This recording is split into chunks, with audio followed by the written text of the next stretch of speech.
A'udzu billahi minasyaitonir rajim. Ya ayyuhalladzina amanu taqullaha haqqa tuqatih wa la tamutunna illa wa antum muslimun.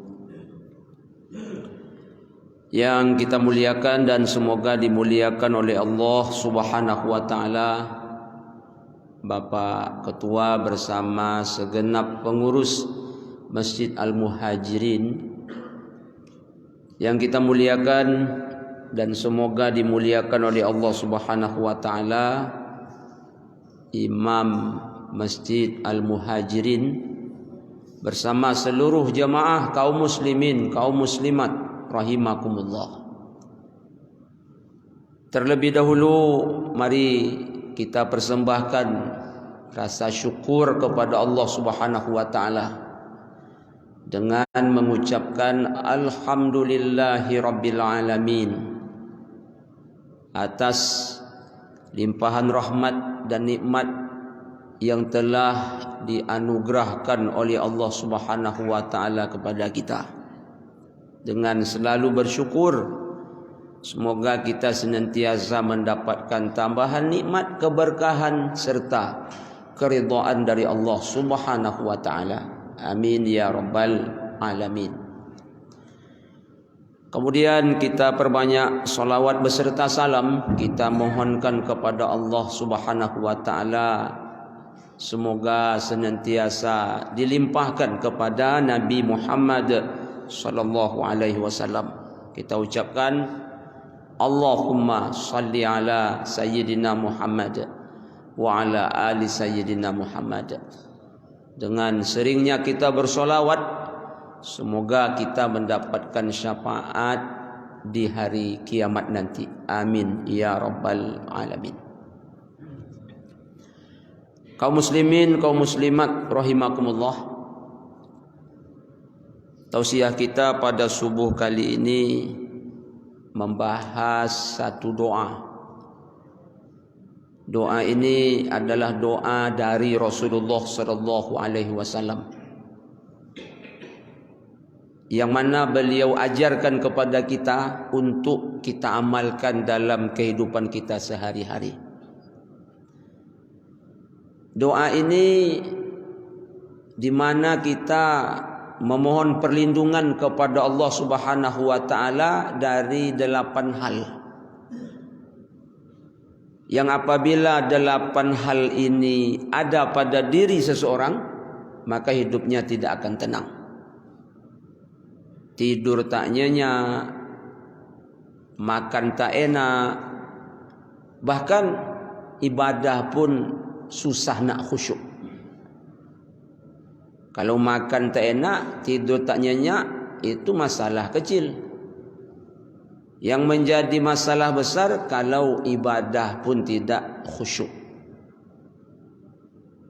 Dan apabila 8 hal ini ada pada diri seseorang, maka sekali lagi kadang-kadang mengganggu kepada ibadahnya, baik baca Al-Quran, berzikir dan ibadah-ibadah yang lainnya. Doa ini diriwayatkan oleh Imam Al-Bukhari dari Anas bin Malik radhiyallahu anhu wardah.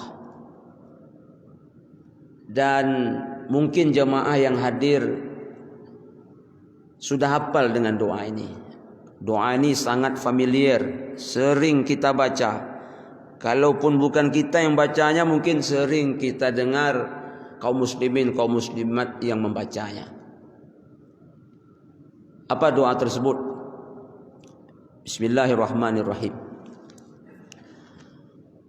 Allahumma inni a'udzubika minal hammi wal hazan, minal ajazi wal kasal, wa minal jubni wal bukhli, wa min ghalabatid dain wa qahrir rijal. Yang artinya, ya Allah, aku berlindung kepadamu dari lemah dan malas.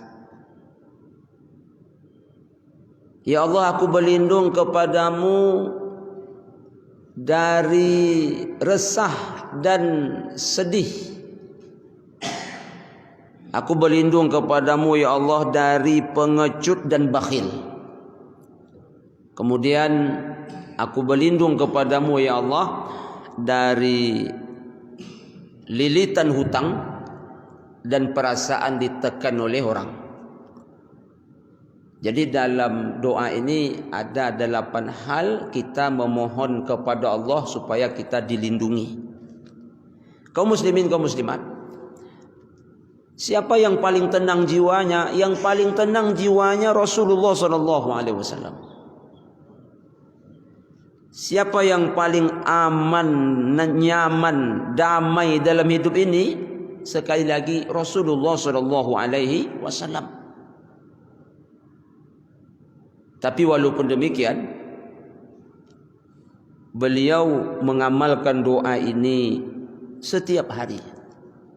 Bukan hanya sekedar memberitahu kepada kita, tetapi yakinlah beliau juga mengamalkannya. Maka kalau manusia selevel Nabi Muhammad yang bersih jiwanya, yang damai, yang tenang, yang tentram, beliau mengamalkan doa ini, sepertinya kita wajib lebih sering lagi untuk mengamalkan doa ini.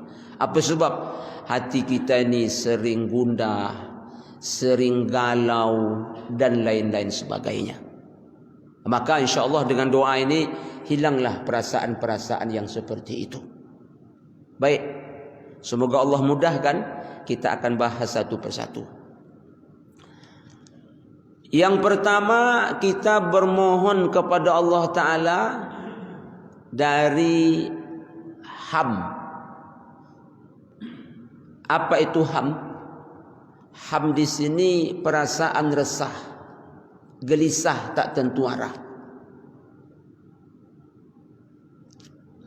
Jemaah saudaraku rahimakumullah, dalam hidup ini kadang-kadang kita dihantui oleh sesuatu yang membuat kita takut.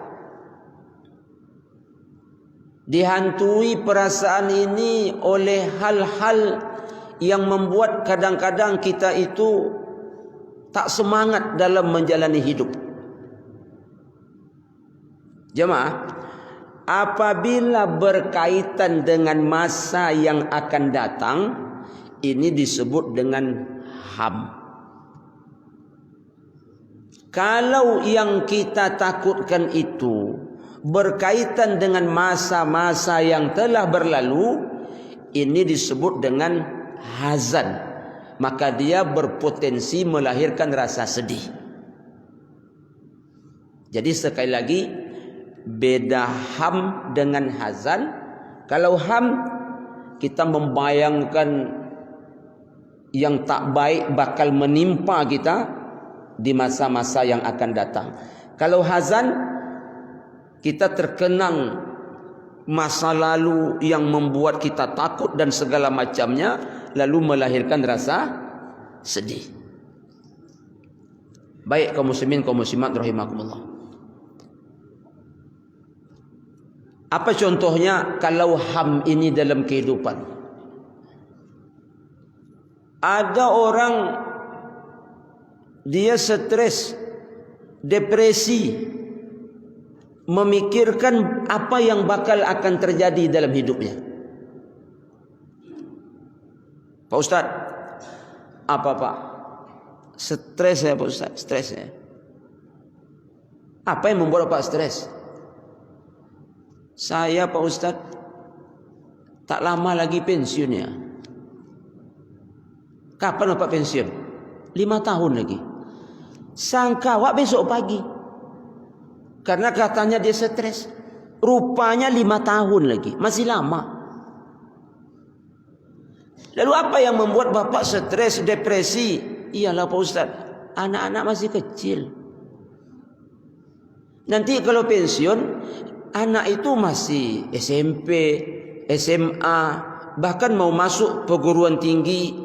Awak dah pensiun, tentu penghasilan berkurang. Inilah Pak Ustaz yang membuat terfikir terus. Jemaah, kalau ada yang seperti ini, Ini namanya dia kena ham ini. Resah, gelisah, tak tentu arah. Dihantui oleh hal-hal yang menakutkan. Padahal yang dia takutkan, yang dia pikirkan itu belum tentu terjadi. Belum tentu terjadi. Tapi dia sudah takut duluan. Orang seperti ini, dia sedang bersuuzon kepada Allah Ta'ala. Kita tak boleh bersuuzon kepada Allah, tapi kita mesti berhusnuzon. Jangan kita ditakuti oleh hal-hal yang datang dan tentu akan menimpa kita. Jangan. Sebab kalau ini terjadi sekali lagi benar-benar mengganggu. Tak nikmat kita hidup di hari ini untuk memikirkan hari-hari yang kita belum tentu hidup di situ. Jadi jemaah, nikmati saja hari ini senikmat-nikmatnya. Buat hari ini hari yang paling indah. Jangan kita ditakutkan oleh hal-hal yang akan datang dan itu belum tentu menimpa kita. Tapi kaum muslimin, kaum muslimat, sering kadang-kadang hal yang seperti ini terjadi. Jemaah saudaraku rahimakumullah. Ini bagi kita yang punya anak gadis, yang punya juga anak laki-laki yang bujang. Anak kita itu baik lajang, lelaki dia atau perempuan, umur untuk menikah udah pantas. Ini contoh. Pekerjaan walaupun belum tetap, yang jelas dia sudah bekerja. Penghasilan walaupun belum banyak, yang jelas sudah punya penghasilan. Lalu anak kita tadi karena umur sudah cukup, pekerjaan sudah ada, walaupun penghasilan belum seberapa, ingin nak berumah tangga. Lalu disampaikan kepada orang tuanya. Apa kata orang tuanya? Apa nak? Nak berbini? Kalau anak kita itu perempuan, apa? Nak berlaki? Janganlah dulu. Nanti kalau kau berlaki, kalau kau berbini, pakai apa makan? Mau makan apa nanti? Kalau kau nanti berkeluarga, nak, mau tinggal di mana? Sanggup nanti nyewa rumah? Urusan makan nanti sanggup mencari? Jangan nanti setelah menikah, emak juga lagi yang mengurus kau. Udah dari kandungan dulu emak urus. Udah jadi ayah orang, udah jadi emak orang, emak juga lagi ngurus. Tak ada cita tu dah. Jangan nikah dulu. Kaum muslimin diserang oleh perasaan-perasaan seperti ini. Tapi anehnya, mohon maaf, anaknya itu dengan kenalannya udah kemana-mana, tak risau dia. Asal malam minggu bersama, malam Sabtu bersama. Kadang-kadang ke warung soto, kadang-kadang ke warung miso, kadang-kadang pergi ke kafe. Udah macam suami istri, tak jadi beban pikiran dia, tak risau dia. Tapi begitu anaknya ingin ijab kabul, dihalang-halangnya. Apa alasannya? Alasan tak masuk akal. Alasan yang dibuat-buat. Nanti susah di kau nak. Payah nanti kehidupanmu. Nanti dulu. Itu tak boleh jemaah. Kalau tak beralasan yang kita takutkan itu, tak boleh. Kecuali alasannya tepat. Apa contoh alasan tepat? SMP dia baru anak lelaki dia. Tu yo. SMP baru nak berbini dia. Itu yo. Ini udah tamat kuliah. Kaum muslimin, kaum muslimat, saudaraku rahimakumullah. Lalu kadang-kadang hal seperti ini kenapa terjadi? Jawabannya, Setan tu tak suka kita nikah. Karena nikah itu ibadah, pahalanya besar, dihalang-halangnya. Yang inginnya setan itu apa? Kita dapat dosa. Pacaran itu dosa, Pak Ustaz? Iya. Melanggar apa? Wala taqrabuz zina innahu kana fahisyatan wa sa'a sabila. Itu mendekati zina. Maka kalau pacaran besar dosanya, setan senang. Kaum muslimin, kaum muslimat, saudaraku rahimakumullah. Sekali lagi, hal-hal yang seperti itu tuh jangan bermain-main lama di dalam pikiran kita. Cukup sekedar lintasan-lintasan saja. Jangan dia masuk lalu terpendam di dalam hati. Jangan. Itu benar-benar membuat jiwa tak tenang. Ingat, urusan akan datang yang mesti dikenang-kenang, justru tak boleh dilupakan. Apa coba? Mati. Mati akan datang juga. Tapi yang ini mesti diingat. Siapa yang suruh ingat? Nabi. Berapa kali diingat? Sesering-sering mungkin. Apa bunyi hadis? Aksiru min zikri hazimil lazzat. Sering-sering kamu, selalu-selalulah kamu. Apa yang sering-sering itu? Apa yang selalu-selalu itu? Sering, selalu mengingat, memutus kenikmatan. Apa yang memutus kenikmatan itu? Mati. Ini akan datang juga. Yang ini sering-sering diingat. Bahkan Rasul sebutkan, ingat sesering-sering mungkin. Bertanyalah sahabat kepada Rasulullah. Hadis ini dari Ibnu Umar radhiyallahu an. Apa pertanyaan salah seorang sahabat ini kepada Rasulullah? Ya Rasulullah, man aqyasun nas wa ahzamun nas. Ya Rasulullah, siapakah orang yang paling cerdas itu? Ya Rasulullah, siapakah orang yang paling teguh hatinya? Apa jawaban Rasulullah? Aksaruhum zikran lil maut wa aksaruhum isti'dadan lil maut. Justru kalau ini yang diingat-ingat, ini yang dikenang-kenang, dia masa akan datang juga, akan datang kepada kita. Tapi ini kalau dikenang-kenang kata Rasulullah, ini orang cerdas. Kalau sering dikenang-kenang kata Rasulullah, ini orang yang teguh hatinya. Apa itu? Orang yang sering mengingat mati dan banyak bekal untuk menghadapi mati. Yang ini jemaah kenang terus. Tapi Pak Ustaz, kalau ingat mati terus, apa bawaan kita nanti macam nak mati aja? Enggak. Jangan nanti ditegur orang, Pak, tak bunyi. Kenapa Bapak tak bunyi kemarin? Waktu kau tegur itu aku pas ingat mati. Orang yang ingat mati justru orang yang semangat untuk hidup. Tapi orang yang melupakan mati itu jemaah, hidup pun dia macam dah mati. Jadi orang ingat mati bukan berarti bawaannya nak mati. Justru orang inilah semangat dalam menjalani hidup. Bayangkan, belum azan lagi, dia dah datang ke masjid. Ini sering saya sampaikan nih. Kalau ada gotong royong, nomor 1 datang, nomor terakhir pulang. Kalau ada takziah, dia nampak. Apapun kegiatan dalam masyarakat, dia ada. Kenapa aktif betul? Asal ada kajian datang terus. Asal solat berjamaah datang terus. Sebab dia ingat mati. Dia siapkan bekalnya. Ini orang pintar nih. Ini orang cerdas ini. Ini orang teguh hatinya. Beda kalau orang yang lupa mati. Dia hidup tapi tak nampak. Udah mati? Belum. Azan orang masjid tak nampak. Gotong royong orang tak nampak. Takziah orang tak nampak. Dia masih hidup? Masih. Tapi tak nampak-nampak.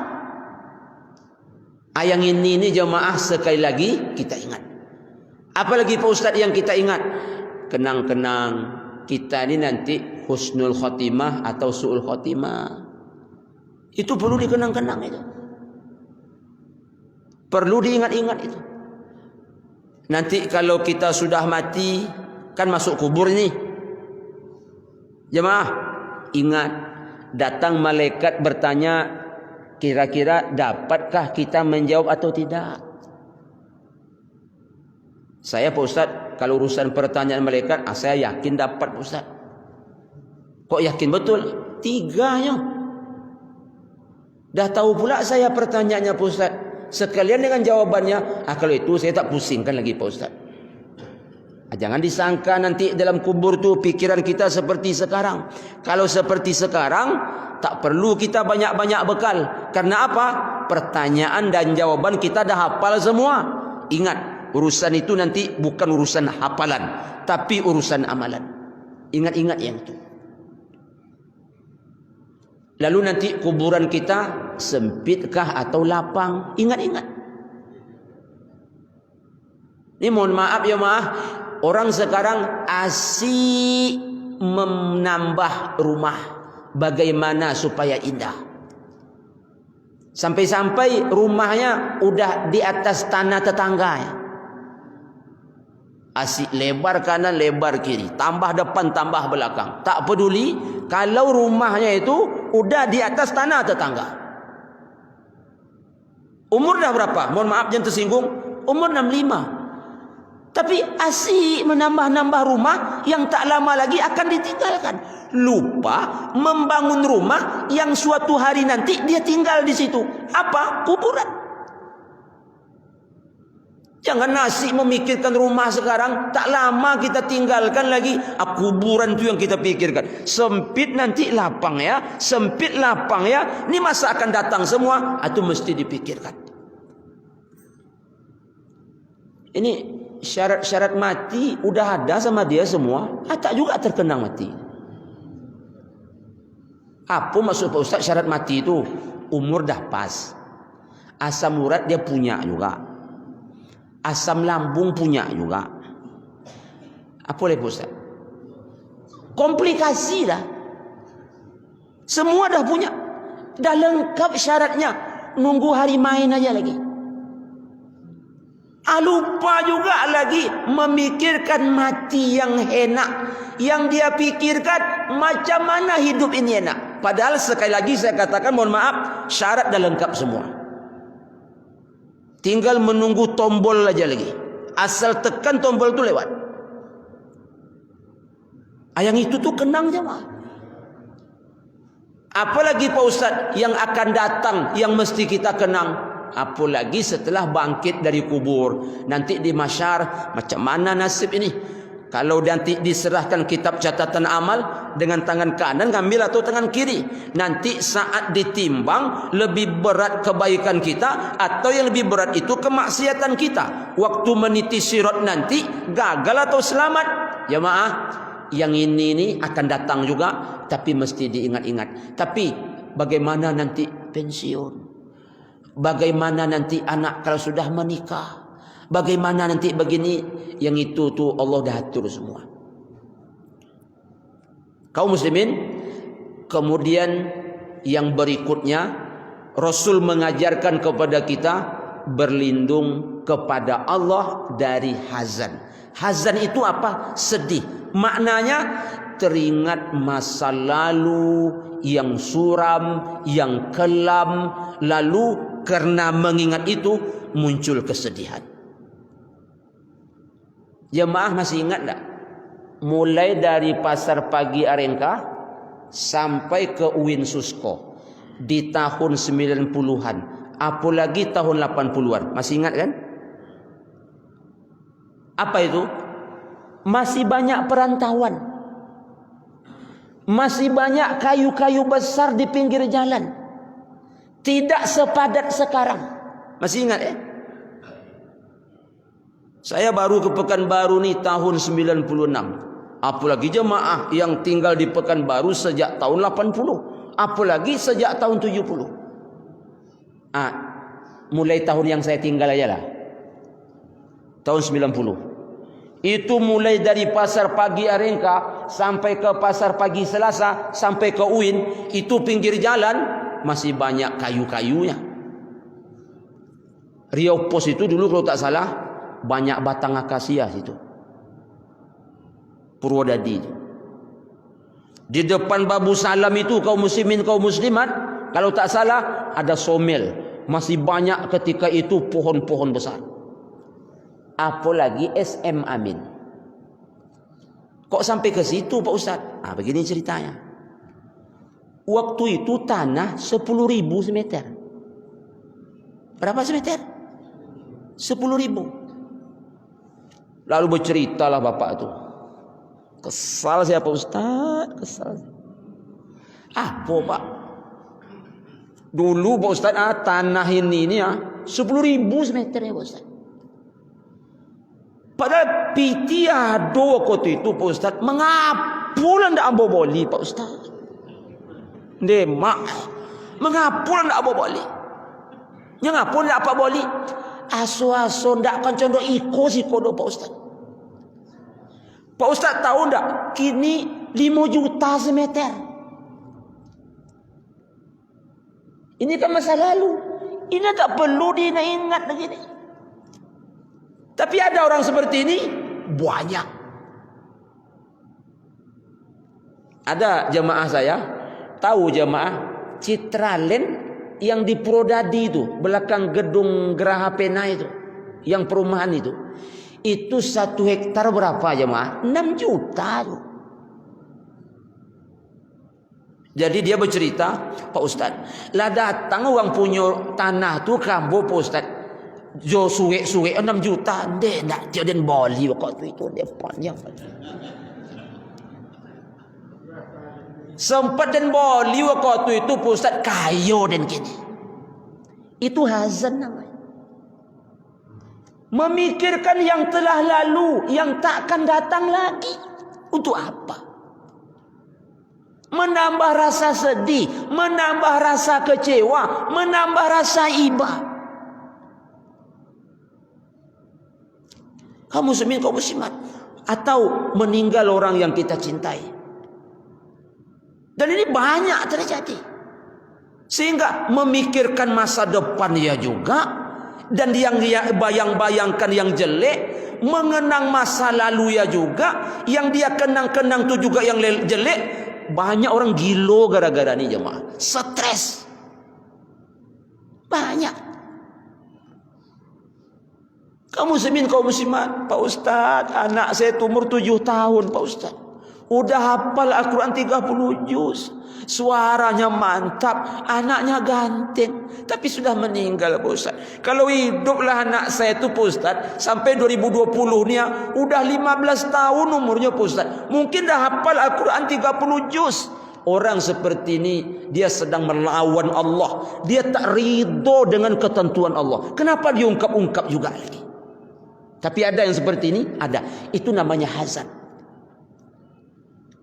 Tapi tahu jemaah, ada yang berbahaya lagi. Dia tengok suaminya, bang, apa? Nyose tanggung ambo nikah dengan abang. Ini bahaya lagi. Saya bukan sembarang kasih contoh, ini ada terjadi. Kenapa dia ungkapkan kata-kata seperti itu? Ingat sama mantan. Mantan ini akan datang atau telah berlalu?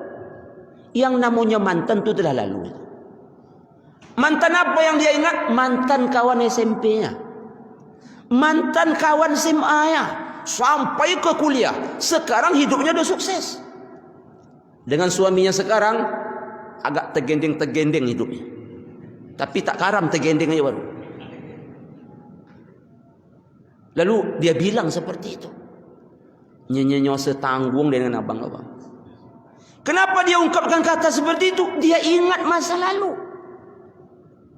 Sekarang orang yang ia ingat masa lalu itu sukses, maka akan sedih berkepanjanganlah dia dengan suaminya yang sekarang, atau dengan istrinya yang sekarang. Lalu bapak cowok tanya nomor HP, tak dapat. Cari nomor WA, tak ada. Coba dicari di Facebook, diketiklah namanya Comel. Kan banyak muncul comel tu. Comel 1, comel 2, comel Bagan, comel Taluk, comel Pasir, comel Ujung Batu. Hanya Ujung Batu. Akhirnya. Akhirnya berkenalan lagi, berteman lagi lewat Facebook. Apa yang terjadi kadang-kadang, mohon maaf, selingkuh. Ada. Ini karena apa? Karena masa lalu. Jadi kalau begitu apa maksud Ustaz? Yang lalu biar berlalu, yang akan datang biar mengalir sendiri. Yang akan datang yang kita kenang itu yang akan menguntungkan kita. Ingat, mati sebanyak-banyaknya, supaya kita buat persiapan sebanyak-banyaknya, supaya kita siapkan pertanyaan munkar dan nakir, supaya kita buat kuburan kita lapang, agar hebat nanti kita di akhirat mengambil kitab catatan dengan tangan kanan, ditimbang berat kebaikan kita, meniti sirat selamat kita. Itu yang dikenang-kenang. Yang masa lalu Pak Ustaz lupakan, kecuali dosa kita. Ini masa lalu lupakan, tapi ada yang mesti diingat.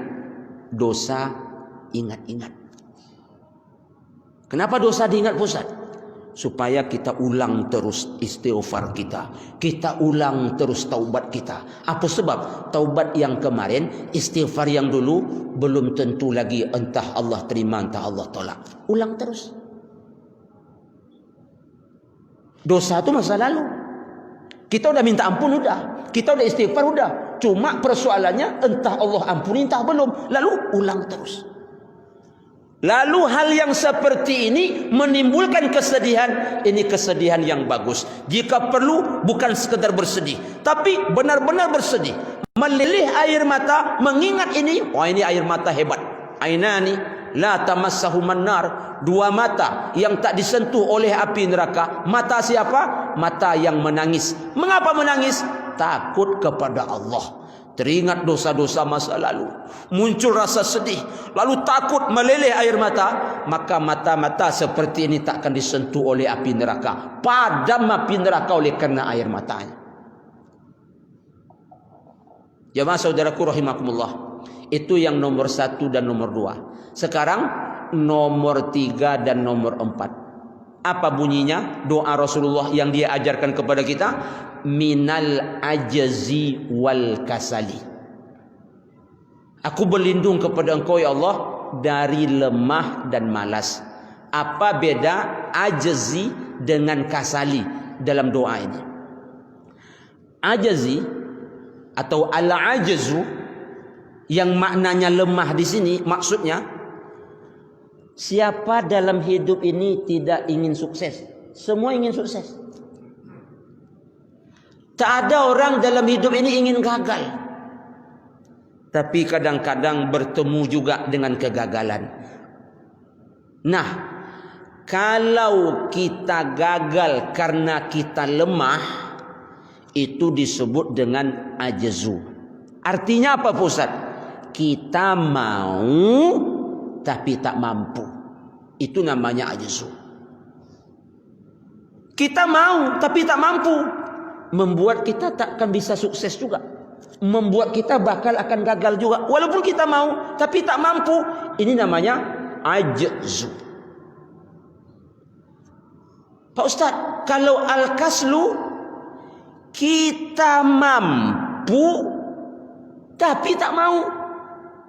Payah juga mau sukses. Mampu tapi tak mau. Itu bedanya ajzu dengan kaslu. Apa bedanya? Ajzu lemah, artinya mampu, mau tapi tak mampu. Kalau al-kaslu, mampu tapi tidak mau. Jemaah, apa yang membuat seseorang itu tak mampu walaupun dia mau? Mungkin penyebabnya target terlalu tinggi. Tak diukur bayang-bayang dengan badan sendiri. Ini mau pun kita susah, nampaknya kemauan kita akan terwujud. Karena apa? Tak berbanding dengan kemampuan yang kita miliki. Apa sebab? Target terlalu tinggi. Ini mengganggu jiwa juga. Pasang saja target-target yang menurut kita insya Allah kita mampu untuk sampai ke situ. Kaum muslimin, kaum muslimat, saudaraku rahimakumullah. Lalu apa penyebab berikut? Orang itu mau tapi tak mampu. Bisa jadi penyebabnya karena ekonomi. Bisa jadi penyebabnya karena ilmu. Apa contohnya jemaah? Siapa orang yang tak ingin pergi ke Mekah? Semua orang ingin pergi ke Mekah ya Pak. Tapi apa boleh buat? Mau tapi tak mampu. Di mana letak tak mampu? Mungkin urusan ekonomi, mungkin urusan kesehatan. Ini contoh mau tapi tak mampu. Mau tapi tak mampu, ini kesnya kurang berat. Ini masalahnya berat tapi kurang berat lah. Namanya saja tak mampu. Apa contohnya lagi jemaah? Awak ingin anak penghafal Al-Quran, ingin anak penghafal hadis, lalu kita masukkan dia ke pesantren. Nak tamat lagi tak hafal-hafal Al-Quran. Awak ingin dia tamat pesantren tu paling tidak 10 juz jemaah. Ini cuma hafal mungkin 2. Dia mau, awak mau, tapi apa boleh buat? Anak tu tak mampu. Macam mana lagi? Hadis begitu juga kaum muslimin. Tak banyak dia hafal hadis. Padahal kita ingin anak ini banyak hafal hadis. Tapi sekali lagi apa boleh buat? Mau dia? Maunya Pak Ustaz. Ayahnya lebih mau lagi. Tapi memang kemampuannya terbatas. Maka orang seperti ini biasanya kaum muslimin susah juga nak meraih. Gagal juga ujung-ujungnya. Tapi tahukah jemaah ada lebih bahaya lagi. Dia mampu tapi tak mau. Ini malas. Ini yang bahaya. Semale-male. Dia pintar tapi malas. Badannya kaum muslimin besar. Ototnya kawat. Tulangnya besi. Tetapi kaum muslimin, kaum muslimat malasnya na'udzubillah. Jadi malas bukan penyakit badan. Malas itu penyakit hati. Ditanyalah, mau masuk surga Pak? Oh mau. Copek jawab mau. Tapi semale-male. Tak pona-pona nampak ke masjid kecuali Jumat. Tak pona-pona baca Quran kecuali ada takziah. Kalau tak ada takziah, tak ada baca Quran. Kalau musim corona dulu kan libur Jumat, sebulan tak solat-solat. Dia mau. Tapi kaum muslimin pemalas. Jadi diajarkan oleh Rasulullah kepada kita doa supaya kita tak jadi orang pemalas. Pemalas ini sekali lagi jemaah penyakit ini. Na'udzubillah summa na'udzubillah. Nomor 5 dan nomor 6. Apa nomor 5 dan nomor 6? Minal jubni wal bukhli. Apa itu jubun Pak Ustaz? Jubun itu pengecut. Pengecut ini jemaah sifat orang munafik ini. Tidak berani berhadapan. Gentleman. Beraninya main belakang. Diajak berjuang banyak alasan. Begitu orang pergi berjuang, dia tidak. Lalu yang pergi tadi menang, dia ikut-ikutan pula menikmati kemenangan itu. Ini orang tak sportif. Jubun ni bahaya. Kenapa Ustaz katakan jubun bahagian dari sifat kemunafikan? Ingat perang Uhud. Berapa pada awalnya tentara kaum muslimin untuk pergi bertempur? 1000. Lalu tinggal 700. Mana 300 lagi? Kena penyakit jubun. Siapa dia? Orang-orang munafik. Jubun itu apa? Pengecut. Islam agama menyuruh berjihad. Macam mana nak berjihad kalau pengecut? Jihad itu perlu keberanian. Awak pengecut.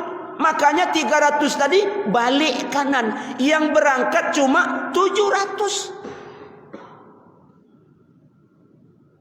Amar ma'ruf nahi mungkar tu perlu keberanian jemaah. Kalau pengecut takkan ada amar ma'ruf. Apalagi nahi anil mungkar. Oh takkan jalan kalau pengecut.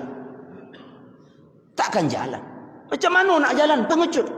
Di situ salut kita. Beraninya seorang bernama Habib Rizik Syihab.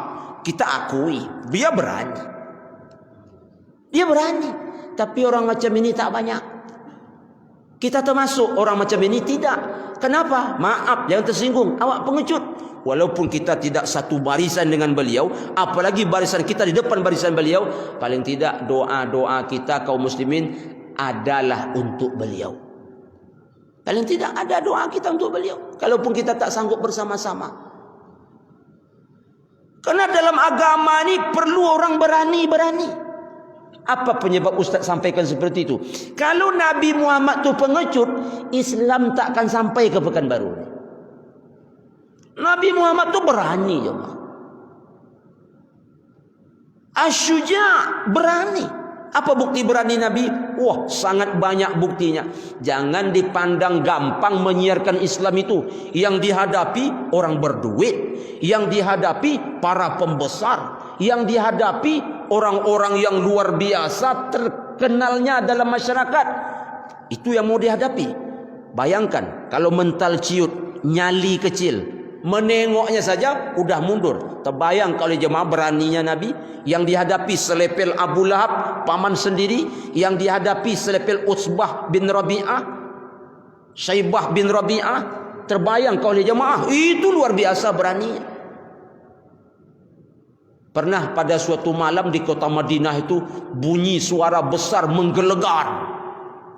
Entah suara apa. Maka orang-orang Madinah keluar menuju ke sumber suara. Nabi Muhammad sudah mengarah pulang. Apa maknanya? Begitu terdengar, langsung Nabi pergi ke TKP, tempat kejadian perkara. Begitu sahabat datang, Nabi sudah menuju pulang. Ini tanda berani. Waktu peperangan Hunain, berhadapan dengan orang-orang kafir, oh Nabi Muhammad SAW memacu kudanya menghadapi musuh. Sehingga apa kata Ali?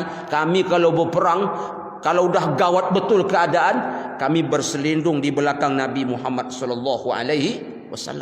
Nabi itu berani. Saking beraninya, Allah buat musuh takut kepada Nabi sebulan perjalanan. Apa maknanya kaum muslimin, kaum muslimat? Sebulan lagi akan terjadi perperangan umpamanya. Itu jemaah yang berbahagia, udah muncul ketakutan-ketakutan yang luar biasa di hati lawan. Apa sebab? Sekali lagi, Nabi itu orangnya Awak usahakan mendengar suara dentuman senjata, dentingan pedang. Berbunyi saja cicak dari risau. Ada orang seperti ini, Pak ada. Cicak bunyi.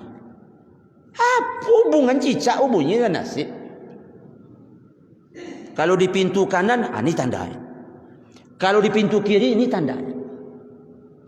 Cicak bunyi, dia yang takut. Lau bunyi pula buang murai. Di mana burung murai itu bunyi? Di puncak atap. Ingkok lo buang murai di rumah apa lo gak? Apa hubungannya? Berterbangan pula burung gagak. Apa kata dia? Dep, siapa lo? Abang dulu mati gak bang Deyen? Kenapa begitu kata suaminya? Bunyi gagak dia tiup mawak. Dihantui terus oleh ketakutan. Di badan ini mohon maaf ada kedutan jemaah. Ada kedutan. Kalau berkedut sini, apa yang terjadi? Kenapa begitu? Menggali ikut dia. Apa hubungan mata menggarit dengan nasib hidup? Tak ada tu dok. Tapi kena pengecut, usahakan suara senjata, usahakan suara musuh, suara burung aja dia ketakutan. Ini pengecut. Diajarkan oleh Rasulullah kepada kita, jauh hendaknya diri ini dari pengecut. Kemudian apa lagi? Bakhil. Apa itu bakhil Pak Ustaz? Jamaah tahulah bakhil itu. Bakhil itu penyakit hati juga. Orang kalau bakhil jemaah, orang yang tak pernah menikmati walaupun dia kaya sampai mati. Orang bakhil ini makin banyak dapat makin risau dia jemaah. Ustaz kok tahu? Ustaz bakhil ya? Awak belum pernah banyak dapat lagi. Tapi orang kalau makin bakhil jemaah, makin kaya makin risau. Umpamanya dia dapat duit banyak nih. Apa contohnya? Mungkin jual tanah. Apa dia risaukan? tentu loh dia mak agak. Takut dia maknya tahu, nanti maknya datang minta. Iya kan jemaah? Tahu pun loh dia adik agak. Tahu adik bahaya apa? Karena kalau adiknya tahu, bisa jadi adiknya ke rumah minta tolong, minta bantuan. Maka orang bakhil itu makin dapat makin risau. Makin banyak makin risau. Karena nanti kalau dia banyak dapat, datang adiknya minta, abangnya minta, apa alasan tak dikasih? Itu yang dia pikirkan terus. Kok datang abang minta, apa alasannya? Apa alasan? Datang mak nanti minta, apa alasannya? Itu teringat terus. Apa gunanya macam itu jemaah? Makanya syarrun ma fi rajulin, kata Nabi, syuhun haliun, seburuk-buruknya seseorang adalah jika dia memperturutkan bakhilnya itu. Orang bakhil memang tak pernah gelisah, memang tak pernah tenang dalam hidupnya. Yang ada adalah gelisah, gelisah dan gelisah. Makan dia di rumah makan Pak Nurdin. Pas sedang makan tadi, masuk kawannya, tu risau dia tu. Mak ambol bayi ah. Itu otomatis jemaah. Awak kayu gua tapi bakhil. Itu risau dengan orang masuk tu jemaah. Sempat ambo bayi mak bertiga. Tiga ke 90. Oi, banyak. Begitu. Tapi kalau orang tak bakhil, begitu sedang makan masuk kawannya, alhamdulillah. Ini lumbung amal ni. Ini bukan hanya saya bawa kenikmatannya pulang, lalu besok pagi keluar lagi, tapi saya bawa pahala sampai akhirat. Ini kalau orang tak bakhil. Makin banyak orang tak menjadi senang ya. Tapi kalau orang bakhil, dia ambilnya teko tu. Tahu teko tu? Kan godang tu. Disimpan muka di belakang teko. Onok-onok makan. Sama nengok sengit-nengok. Ini menyuwuk aku mah. Kalau keluar, mencari jalan belakang. Onok-onok keluar. Begitu sampai luar, baru agak tenang sih. Alhamdulillah. Nak nampak dia. Jadi bakhil ini jemaah penyakit hati. Dan orang menyangka bakhil itu baik. Kata Allah tidak. Kalau tak salah surah Ali Imran 180. Apa bunyi ayat?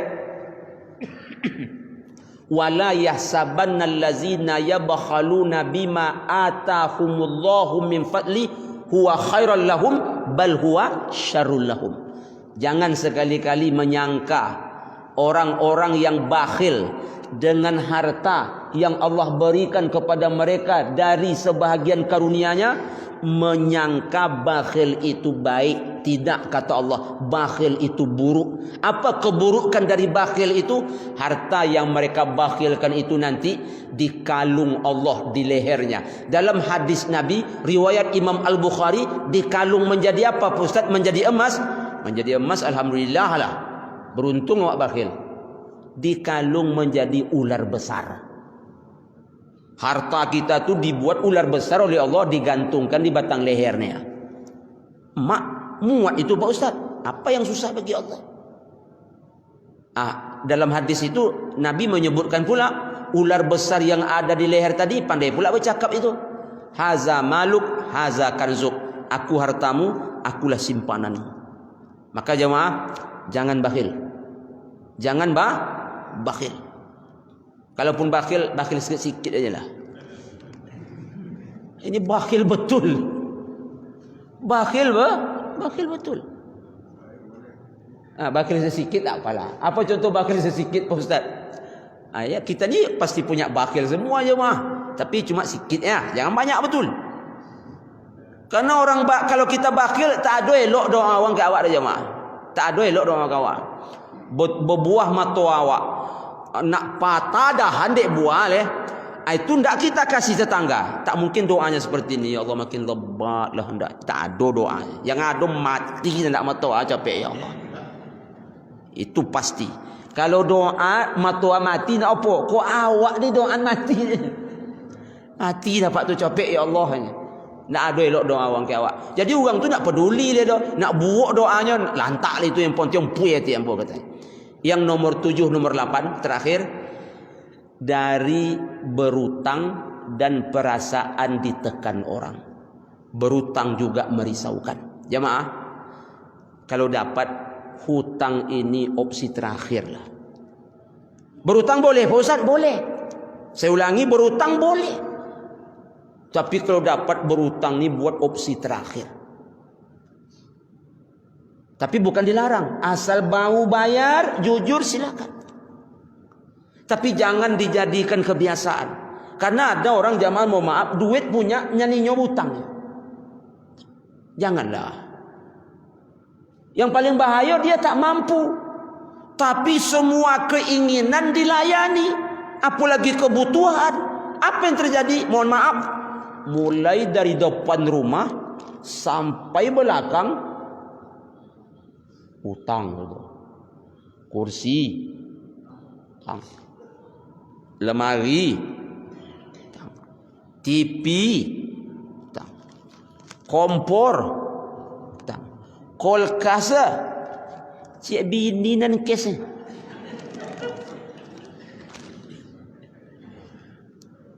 Aku terima nikah kan gitu dulu, tunai. Cik itu nan kes. Selain hutang sodok. Janganlah jemaah. Kok tolok nawo dia. Kok ndak tolok jangan nawo. Apa sebab? Hutang ni membuat kita risau. Tapi ini mungkin penyebabnya sekarang orang banyak berutang jemaah. Apa itu Ustaz?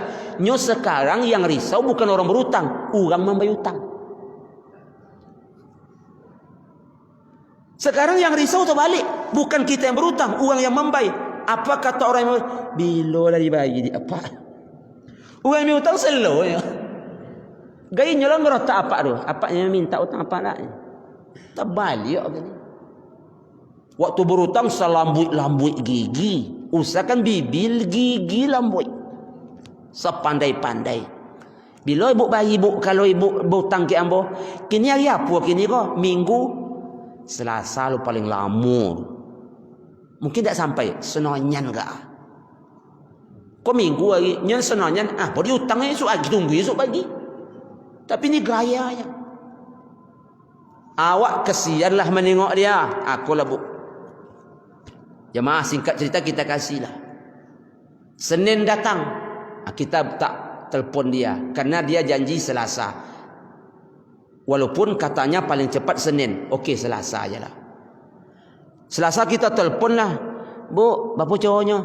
Selasa muka, bukan Selasa ikor lah. Mulai.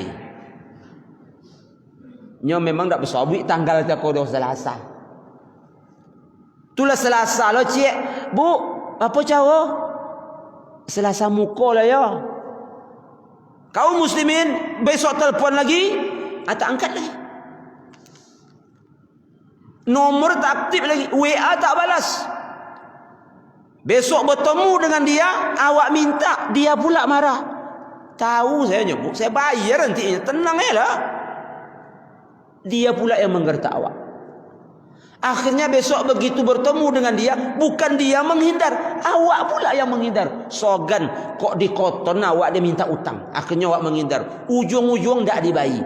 Bahaya ni jemaah. Orang mati syahid saja berhak masuk surga menjadi tak masuk. Apa pun sebab utang. Awak mati nanti entah mati apa, utang banyak loh. Jadi berutang bukan dilarang, boleh, tapi asal berutang bayar. Siapa berutang niat mau bayar, Allah bantu dia bayar. Siapa berutang niat tak bayar, maka dia akan susah membayarnya, dan itu dosa buat dia. Lalu kapan dibayar Pak Ustaz? Bayar di akhirat nanti. Pakai apa Pak Ustaz? Tak pakai duit lagi, bayar pakai pahala. Nabi kalau nak menyolatkan mayat ditanya dulu. Solat kau? Bukan itu tanya Nabi. Puasanya Ramadan? Bukan itu tanya Nabi. Apa tanya Nabi? Berutang tidak? Kalau berutang, Nabi pending. Ada tak sahabat yang nanggung hutangnya? Kalau ada baru Nabi solatkan. Kalau tak ada memang berutang dia, Nabi tak mau solatkan. Kaum muslimin, kaum muslimat, saudaraku rahimakumullah. Yang terakhir, perasaan ditekan orang. Awak kalau berutang pasti ditekan orang. Ditekan ni paling tak enak ya. Kaum muslimin, umpamanya ni yang terakhir ni, saya bawahan, saya dapat jabatan dari atasan saya. Itu biasanya kena tekan terus jemaah. Hazab. Ustaz kok tahu? Banyak ke kawan cerita dia poniong Pak Ustaz. Apa ditokan dia apa tu ambo? Kenapa dia dulu naik bagi kena ini. Utang budi namanya lah jemaah. Memang tak merdeka hidup kena tekan ini. Namanya kena tokan. Asal ada keperluan kaum muslimin kaum muslimat poning. Maka jemaah saudaraku, kita hindari 8 hal ini diiringi dengan doa, maka insya-Allah akan terjauh dari kita, tenanglah hati kita. Kalau hati sudah tenang, ibadah pun menjadi enak. Mengapa kita tak enak sekarang beribadah? Masalah banyak betul. Sampai-sampai kadang-kadang masalah itu terbawa di dalam ibadah kita. Jemaah saudaraku rahimakumullah, semoga yang sedikit ini ada manfaat, terlebih-lebih hendaknya diridhoi oleh Allah Subhanahu wa taala. Kita dapat info bahwa di masjid ini nanti ada ijab kabul, maka ceramah dipercepat sedikit kepada anak kita yang nanti akan melangsungkan hidup berumah tangga. Semoga menjadi rumah tangga bahagia, sakinah, mawaddah, warahmah sampai ke dalam surganya Allah Subhanahu wa taala. Terima kasih atas segala perhatian. Mohon maaf banyak kekurangan. Kita tutup dengan doa kafaratul majelis. Subhanakallahumma rabbana wa bihamdika asyhadu an la ilaha illa anta astaghfiruka wa atubu ilaih. Billahi taufiq wal hidayah. Wassalamualaikum warahmatullahi wabarakatuh.